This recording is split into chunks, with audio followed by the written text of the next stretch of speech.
Saudara-saudara pendengar yang kami kasihi dimanapun Anda berada, Anda kembali bersama kami pada acara Telaga Tegur Sapa Gembala Keluarga. Saya Gunawan Santoso dari Lembaga Bina Keluarga Kristen bersama Ibu Esther Cahya, Sarjana Psikologi, dan Bapak Pendeta Dr. Paul Gunadi. Beliau berdua adalah pakar konseling keluarga dan juga dosen di Seminari Alkitab Asia Tenggara, akan menemani Anda dalam sebuah perbincangan yang menarik dan bermanfaat. Perbincangan kali ini kami beri judul Ciri-ciri Pernikahan Sehat. Dan dari studio kami mengucapkan selamat mengikuti. Bapak, pada kesempatan yang lalu kita sudah membicarakan pernikahan yang tidak sehat atau pernikahan yang depresif itu, Bapak. Tentunya kita juga kepingin tahu pernikahan yang sehat itu yang bagaimana gitu. Oke. Pak Gunawan, yang pertama-tama adalah saya ingin tekankan bahwa pernikahan yang sehat itu adalah pernikahan yang tidak sempurna. Jadi jangan sampai kita ini mempunyai idealisme yang tidak realistik tentang pernikahan itu. Saya membaginya dalam 7 kategori. Yang pertama adalah pernikahan yang sehat bukannya berarti tidak pernah bertengkar, namun bisa menyelesaikan pertengkaran sehingga tidak berlarut-larut. Nah, salah satu keterampilan yang mesti dimiliki oleh setiap pasangan adalah keterampilan menyelesaikan pertengkaran. Pertengkaran sesuatu yang saya kira tak bisa kita hindarkan. Nah, waktu saya baru menikah, saya sendiri terus terang Pak Gunawan mempunyai harapan bahwa istri saya dan saya tidak harus bertengkar. Waktu kami mulai bertengkar, hal itu cukup mengganggu saya. Nah, jadi harapan saya kira itu sangatlah tidak realistik. Nah, ini saya belajar untuk menerima fakta bahwa orang yang saling mencintai pun bisa bertengkar. Jadi yang harus dikuasai, dimahiri oleh sepasang suami istri adalah keterampilan untuk menyelesaikan pertengkaran itu sendiri. Pasangan yang tidak bisa atau tidak mempunyai keterampilan untuk menyelesaikan pertengkaran, tinggal menunggu waktu sampai pernikahan itu benar-benar retak. Karena pernikahan yang terus-menerus diganggu oleh pertengkaran akan menjadi pernikahan yang sakit, yang tidak sehat. Ibarat pertengkaran itu seperti virus, Pak Gunawan, yang akan meracuni dan membuat daya tahan tubuh pernikahan kita itu lemah. Iya. Menyelesaikan pertengkaran dalam hal ini betul-betul menghadapi dan menyelesaikannya, bukan melarikan diri atau menganggap itu tidak ada dan sebagainya, kan? Iya. Jadi jangan sampai kita ini menyangkali seolah-olah tidak ada masalah di antara kita. Kalau ada masalah, ya akui memang ada. Namun khusus untuk masalah pertengkaran, saya juga harus akui bahwa ada masalah yang bisa kita selesaikan dengan segera. Ada masalah yang kita bisa selesaikan, namun perlu waktu yang agak panjang. Bisa berhari-hari, bahkan bisa berminggu-minggu. Nah, tapi juga akan ada masalah atau perbedaan yang belum ada jalan keluarnya. Jadi ini bisa makan waktu bahkan berbulan-bulan atau bertahun-tahun. Tapi harapan saya adalah, atau harapan kita semua adalah, yang ketiga itu, tipe yang berat sehingga tidak bisa diselesaikan, haruslah sangat sedikit. Haruslah sangat sedikit. Yang lebih banyak adalah yang bisa kita selesaikan dengan segera. Yang makan waktu, ya boleh ada, namun juga tetap dalam jumlah yang sedikit. Yang tidak bisa kita selesaikan karena akan terus ada, ya, dan akan berlangsung untuk waktu yang panjang, boleh ada, tapi benar-benar kita minimalkan, misalkan hanya 1 atau 2 saja, begitu. Tadi Pak Gunawan sudah singgung bahwa kita mesti menghadapinya, jangan lari, ya.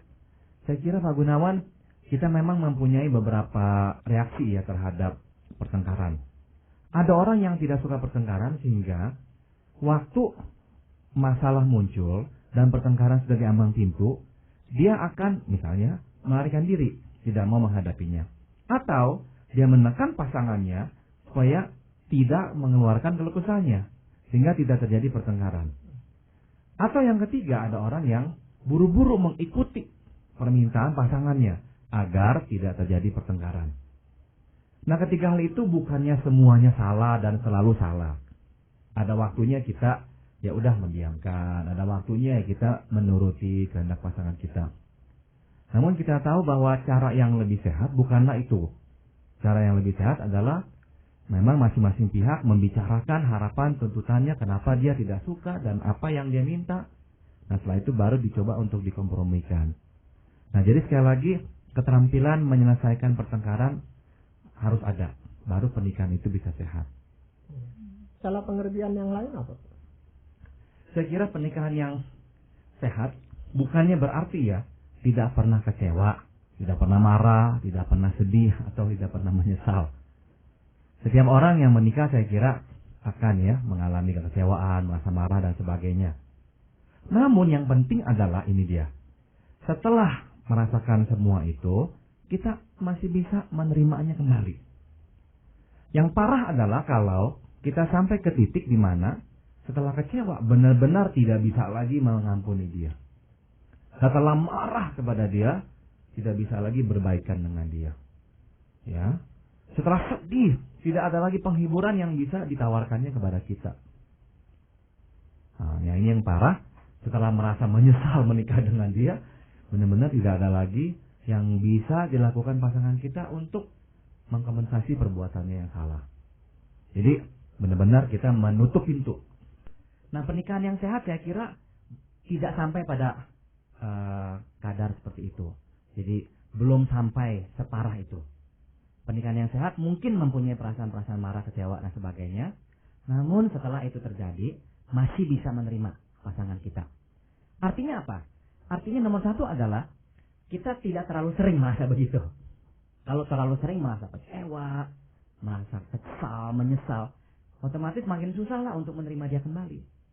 Jadi pernikahan yang sehat memang tidak terus-menerus dilanda oleh krisis yang membuat kita marah, membuat kita menyesal menikah dengan dia, membuat kita sedih.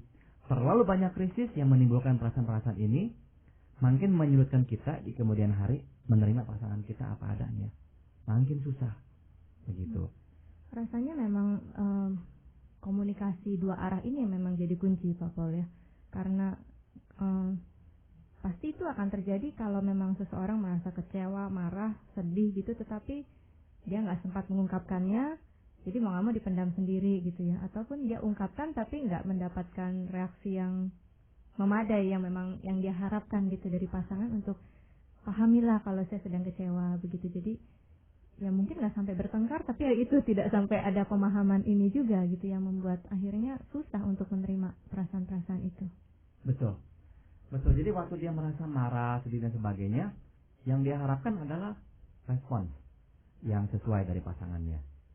Kalau dia marah, nggak digubris, dia sedih, disebodohkan, ya. Dia kecewa, malah dikatakan mau terima syukur, tidak mau terima ya sebodoh. Akhirnya ya dia seolah-olah harus menelan kembali semua perasaan-perasaan kecewa itu dan sebagainya. Ya akhirnya dia susah sekali menerima perbuatan pasangannya. Atau ada kalanya ini yang terjadi Ibu Esther. Pasangan kita memang melakukan hal yang sangat salah. Itu bisa terjadi juga. Nggak banyak, sekali atau dua kali, tapi melakukan hal yang sangat salah. Kecewa kita terlalu dalam. Marah kita terlalu dalam. Menyesal kita terlalu dalam. Dengan kata lain memang hati kita terkoyak, robek. Nah untuk menjahitnya supaya bisa menerima dia kembali memang akan susah. Jadi pernikahan yang sehat harus dijaga. Jangan sampai melukai sedalam itu. Karena kalau sudah sedalam itu, pasangan akan susah menerima kita kembali. Begitu. Susah menjahitnya ya. Susah menjahitnya, betul. Jadi pernikahan yang sehat memang pernikahan yang dijaga. Pernikahan tidak dengan otomatis ya bertumbuh menjadi sehat. Harus dijaga dengan hati-hati. Tidak dijaga, ada yang robek, susah dijahit kembali. Iya. Tetapi kedekatan secara fisik Pak Paul, apakah itu menjamin bahwa pernikahan itu akan sehat gitu? Nah ini membawa kita ke item yang ketiga ya Pak Gunawan, yaitu ternyata pernikahan yang sehat bukannya ya selalu mesra, penuh kasih seperti di film-film itu. Itu hanya terjadi di film deh ya. Pada awal-awal pernikahan yang masih ada seperti itu. Tapi saya kira setelah menikah beberapa waktu, kemesraan dan penyataan kasih sayang tidak lagi semarak pada masa berpacaran. Ya. Tapi ada tapinya di sini. Meskipun perasaan-perasaan mesra itu tidak lagi ya bermunculan dengan semarak, tapi lebih sering ada perasaan sayang. Jadi jangan sampai tidak ada lagi perasaan sayang, tidak ada lagi perasaan mesra. Begitu. Saya berbicara dengan istri saya beberapa waktu yang lalu tentang perasaan kami, tentang pernikahan kami ini. Apa yang membuat kami bisa terus sampai sekarang saling mencintai? Nah, memang kami membicarakan beberapa hal. Intinya adalah kami tidak menyerah. Kami terus berusaha bekerja. Yang perlu dipoles kami poles, yang perlu kami bereskan. Dan itu akhirnya mulai membuahkan hasil. Dan waktu membuahkan hasil ini yang kami mulai petik, yaitu perasaan sayang. Jadi saya mengintisarikannya waktu saya berbicara dengan istri saya. Kalau di masa lampau, saya itu seolah-olah tergila-gila dengan dia waktu saya masih berpacaran. Sekarang setelah saya menikah 16 tahun, kalau dia tidak di samping saya benar-benar seperti orang gila. Karena benar-benar merasa hidup ini sengsara gitu, tidak ada dia. Jadi dengan kata lain, saya mengasihi dia seolah-olah seperti barang yang berharga sekarang. Dulu mengasihi dia seperti barang yang menarik pada masa berpacaran. Sekarang sebagai barang yang berharga. Karena dia memang telah menjadi begitu berharga buat kehidupan saya. Nah, jadi saya kira perasaan itu harus ada. Pernikahan yang sehat ditandai oleh adanya perasaan sayang bahwa pasangan kita adalah seseorang yang berharga dalam hidup kita. Saya pikir ini mungkin memang satu ciri yang kadang-kadang jadi salah paham ya Pak Pol. Maksudnya banyak pasangan-pasangan muda gitu kan ukuran cinta kasihnya ya itu ya kemesraan dan rasanya selalu harus apinya berkobar-kobar. Jadi ketika mungkin sudah mulai memasuki tahap yang ya wajar untuk tidak seperti itu, tapi malah jadi sepertinya ini tanda pernikahan kita jadi nggak sehat nih karena kita sudah tidak semesra dulu lagi, tidak berkobar-kobar dulu lagi. Jadi terbalik di konsep ini gitu sepertinya buat kebanyakan orang.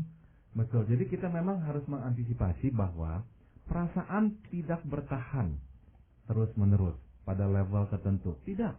Perasaan marah tidak bisa terus-menerus ada. Kita marah 2 hari, hari ketiganya ya reda.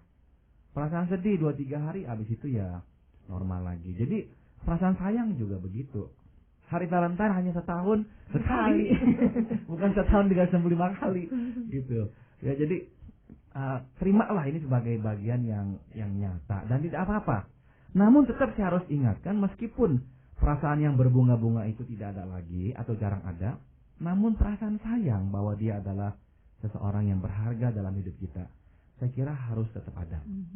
Kalau tidak ada sama sekali, memang berarti pernikahannya mulai bahaya. Iya. Bagaimana dengan pertengkaran, Pak?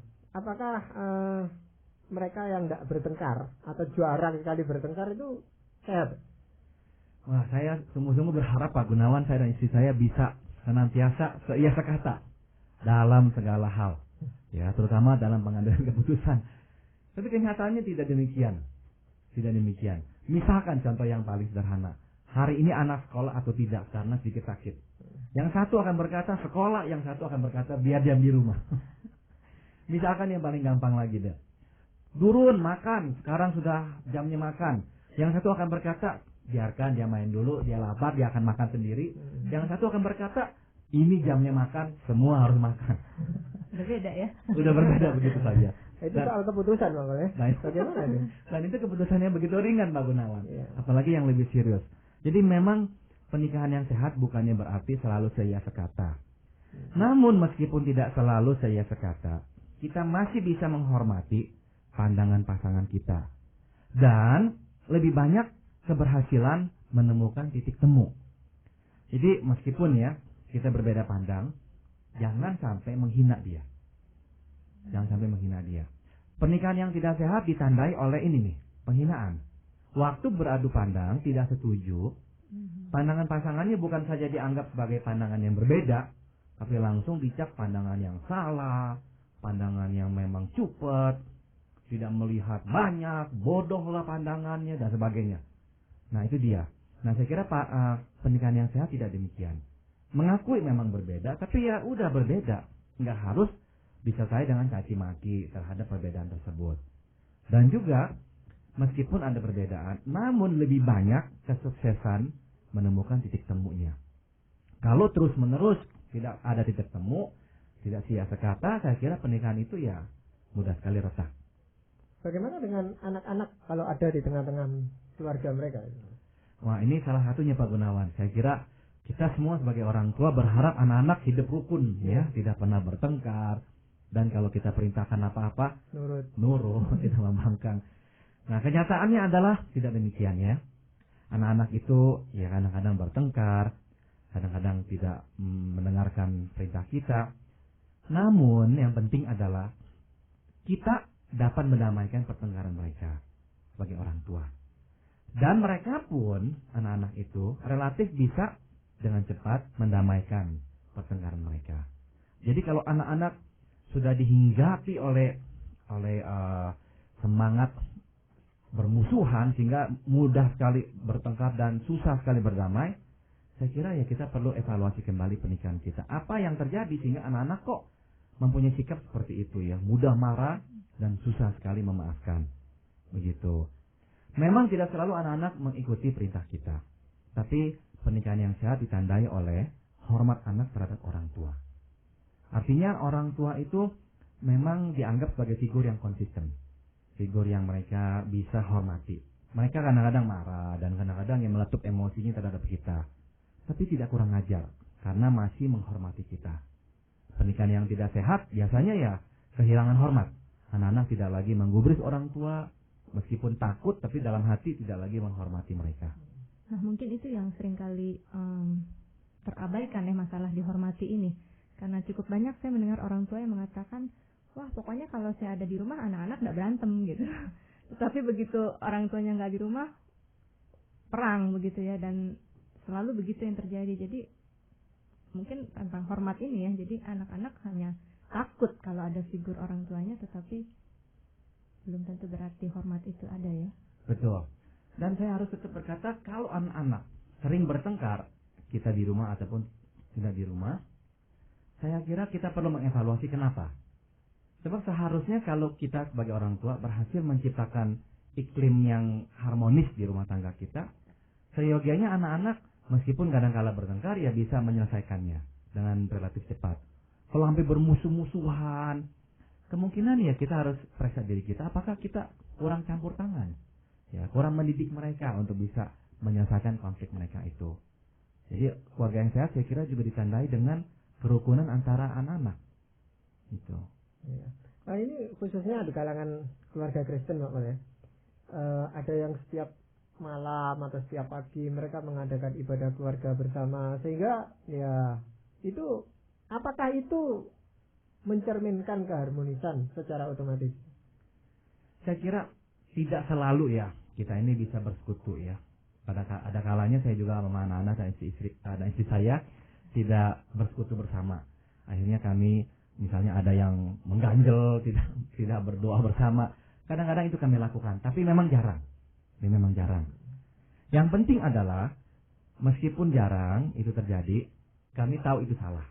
Kami tahu keesokan harinya harus kami bereskan. Jadi kami nggak mendiamkan diri kami dalam suasana tidak enak berhari-hari, sehingga tidak bisa bersekutu bersama. Kalaupun harus kehilangan satu hari saja, keesokan harinya kami berusaha kembali untuk bisa bersekutu dan berdoa bersama. Begitu. Nah, kan cukup banyak Pak Pal ya ciri-ciri tadi tentang keluarga yang pernikahan yang sehat itu. Nah, kalau seandainya itu tidak terpenuhi, akibatnya apa Pak? Saya kira kalau tidak terpenuhi, perasaan yang timbul adalah perasaan kecewa, marah. Perasaan bahwa kita ini sekarang seolah-olah berseberangan dengan pasangan kita. Kita tidak lagi berdua, bersatu dengan dia. Terpecahlah kita ini. Nah, dalam keadaan seperti itu, saya kira kita perlu untuk berdamai ya, berrekonsiliasi. Sebab kalau itu semua tadi terjadi, kita tidak lagi bersatu dengan istri kita atau suami kita, tentu tinggal tunggu waktu ya, pernikahan kita ini akan retak. Ya cuman itu kan mesti ada yang memulai gitu, yang menjadi pemula untuk mau ya koordinator, inisiator gitu ya, untuk itu. Nah itu siapa ya? Semua menjaga.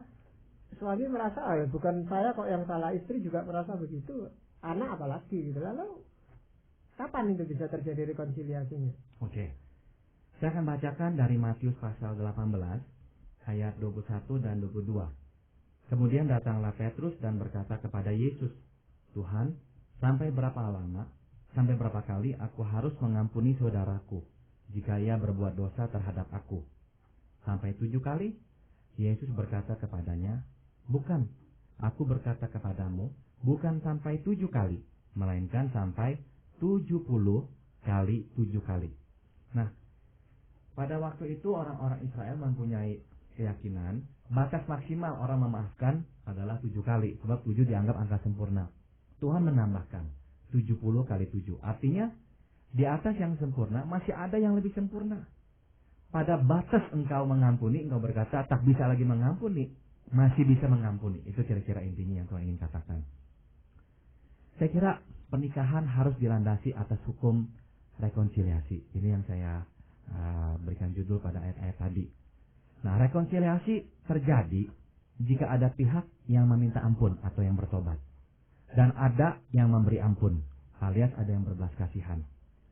Jadi memang kalau orang tidak mau berubah atau tidak mau berkata saya salah, meminta ampun, susah terjadi rekonsiliasi. Seseorang mesti maju ke depan dan berkata, iya saya salah dan saya mohon maaf. Dan yang satunya mesti berkewajiban memberikan pengampunan. Dan yang kedua adalah pengampunan yang tidak terbatas menandakan hati yang penuh belas kasihan. Nah, ini yang kadang-kala susah untuk kita miliki kalau sudah terlalu sering dilukai. Untuk ini saya kira kita perlu berdoa, minta kuasa Tuhan. Karena hanya kuasa Tuhan yang bisa memunculkan kembali belas kasihan kalau hati kita sudah mengeras. Jadi pertanyaannya, maukah kita berdoa meminta Tuhan mengaruniakan belas kasihan itu kepada diri kita dulu, bukan kepada pasangan kita yang bersalah kepada kita misalnya. Maukah kita berdoa meminta Tuhan memberikan kita belas kasihan dalam hati kita, agar kita berbelas kasihan kepada pasangan kita yang telah bersalah kepada kita. Jadi itu langkahnya. Nah, yang terakhir adalah kita perlu mengintrospeksi diri ya. Artinya bukankah kita ini sama-sama orang yang pernah bersalah, baik kepada sesama kita ataupun kepada Tuhan. Dan bukankah kita sama-sama orang yang telah menerima anugerah pengampunan. Nah, kita adalah orang yang telah ditebus, diampuni oleh Tuhan Yesus. Jadi Tuhan meminta kita mengingat kita penerima pengampunan. Ingatlah, kita sama seperti Dia. Kita juga mesti memberikan pengampunan kepada pasangan kita. Nah, sekali lagi ini memang mudah kita ucapkan secara teoretis.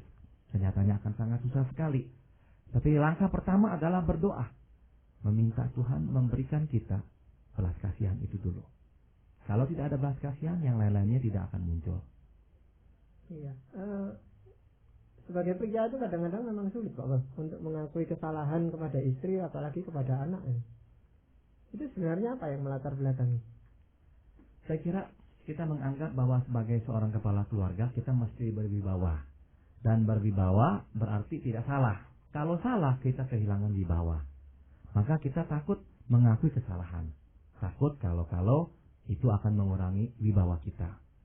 Tapi saya kira justru wibawa diperoleh bukan dari mempertahankan kalau kita salah. Wibawa justru kita akan dapatkan kalau kita berani mengakui kita salah. Apakah dia nanti akan memanfaatkan pengakuan kita bahwa kita salah? Itu tergantung kita. Kalau dia memanfaatkannya, kita kan tidak harus menerimanya. Kita tetap bisa berkata, saya salah dulu memang, tapi saya sudah akui. Engkau jangan memanfaatkan. Jadi kita tetap bisa menolak dia untuk menggunakan pengakuan kita untuk menyerang kita kembali. Dan yang paling penting kita harus ingat kita bertanggung jawab kepada Tuhan. Yang Tuhan minta adalah kita ini mengampuni atau memberikan pengakuan bahwa kita salah. Itu yang Tuhan minta. Tindakan orang terhadap kita itu tanggung jawabnya kepada Tuhan. Yang penting kita telah melakukannya untuk Tuhan. Dan yang saya lihat kalau memang kepala keluarga bisa punya sikap yang seperti itu, dampaknya luar biasa ya, menular gitu ya, kebaikan seperti ini. Karena kalau anak-anak melihat papanya kok dengan besar hati bisa minta maaf dan juga memaafkan, lalu juga otomatis ke istri, ke mamanya gitu ya, anak juga akan belajar hal yang sama yang saya lihat kekuatannya ya dari pengampunan ini. Betul. Kalau orang tua tidak menularkannya, anak-anak tidak tertularkan. Dan saya lihat memang pucuknya adalah di suami, di kepala keluarga. Seringkali istri belajar dari kita sebagai suami, anak-anak pun belajar dari kita sebagai papa, gitu. Ya, dan itu harus diucapkan dengan sungguh-sungguh memang. Kadang-kadang sambil guyonan gitu, ya sorry gitu, tapi itu tidak berdampak seperti itu. Betul, karena orang akan melihat kita tidak tulus, tidak ya. serius atau tidak tulus gitu. Ya. Dan Tuhan Yesus sendiri mengajarkan doa Bapa kami itu kan apa? Ampuni kami seperti kami mengampuni orang yang bersalah kepada kami. Kan? Betul. Ya. Tapi justru itu bisa dilencengkan jadi begini kali ya. Misalnya salah satu pihak suami atau istri, katakanlah misalnya suami merasa saya selalu baik gitu ya, saya tidak pernah menyakiti, kenapa jadi sepertinya apa ya, nggak timbal balik, kecuali mungkin yang Pak Paul tadi katakan sama-sama berhutang pengampunan, rasanya lebih mudah mengampuni. Kalau salah satu merasa lebih baik gitu, rasanya kan wah susah banget untuk mengampuni pasangan gitu. Betul, kecenderungan kita memang menghitung. Iya. Berapa kali telah kita mengaku salah, berapa kali dia telah mengaku salah. Kalau tidak sebanding aja debit dan kreditnya jengkel. Nggak terima ya. Ya bisa negatif nanti saldonya gitu. Iya, jadi saya rasa itu suatu pembicaraan atau perbincangan kita yang sangat menarik pada saat ini tentang ciri-ciri pernikahan yang sehat. Dan saudara-saudara pendengar, demikianlah tadi Anda telah mengikuti perbincangan kami dengan Bapak Pendeta Dr. Paul Gunadi dalam acara Telaga Tegur Sapa Gembala Keluarga. Bagi Anda yang berminat untuk mengetahui lebih lanjut mengenai acara ini, kami persilakan Anda menghubungi kami lewat surat. Alamatkan surat Anda ke Lembaga Bina Keluarga Kristen atau LBKK, Jalan Cimanuk 58, Malang. Saran-saran, pertanyaan, serta tanggapan Anda sangat kami nantikan. Dan akhirnya dari studio kami ucapkan terima kasih atas perhatian Anda. Sampai jumpa pada acara Telaga yang akan datang.